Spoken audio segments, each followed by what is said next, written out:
نحمدہ و نصلی و نسلم علی رسولہ الکریم اما بعد فاعوذ باللہ من الشیطان الرجیم بسم اللہ الرحمن الرحیم۔ میرے بھائیوں دوستوں واجب الاحترام، حضرت عمر بن عبدالعزیز رحمۃ اللہ علیہ کے 12 بیٹے تھے۔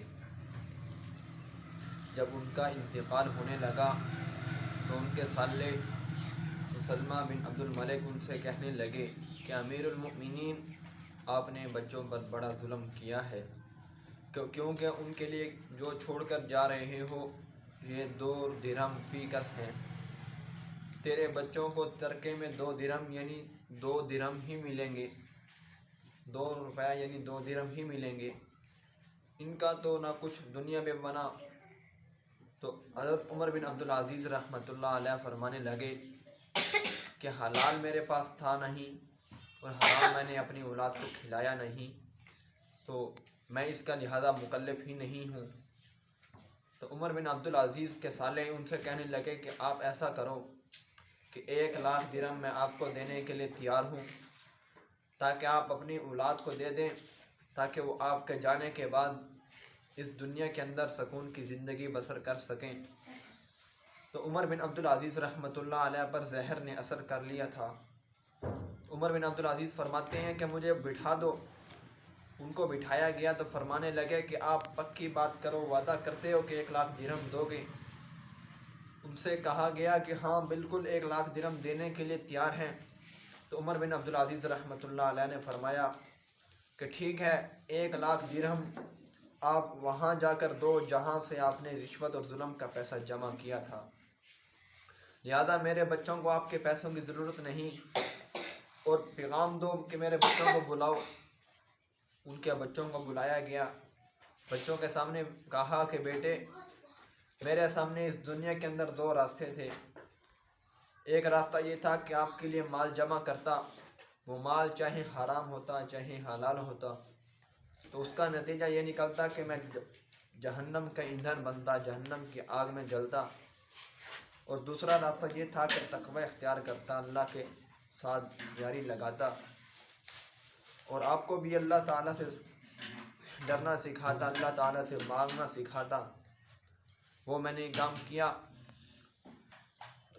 اس کا نتیجہ یہ نکلتا تھا کہ میں جنت کے اندر جاتا تو اللہ بھی راضی ہو جاتے، تو میں نے لہذا یہی کام کیا۔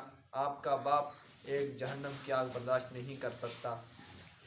تو عمر بن عبدالعزیز رحمۃ اللہ علیہ نے یہ پیغام پہنچایا اپنی اولاد کو، اور اس کے بعد ان کے سلمہ بن عبد الملک سے کہنے لگے اگر میری اولاد فرما بردار رہی، اگر یہ میرے بیٹے فرما بردار رہے، نافرمان نہ ہوئے، تو ان کو دیکھنا اللہ ضائع نہیں کرے گا۔ بیٹوں سے کہہ رہے ہیں کہ وَهُوَ يَتَوَلَّى الصَّالِحِينَ، جب کبھی دنیا کے اندر کسی چیز کی ضرورت پڑے تو اللہ سے مانگنا، اللہ نیکوں کا دوست ہے، نیکوں کا والی ہے۔ وَهُوَ يَتَوَلَّى الصَّالِحِينَ، قرآن پاک میں اللہ نے وعدہ فرمایا ہے۔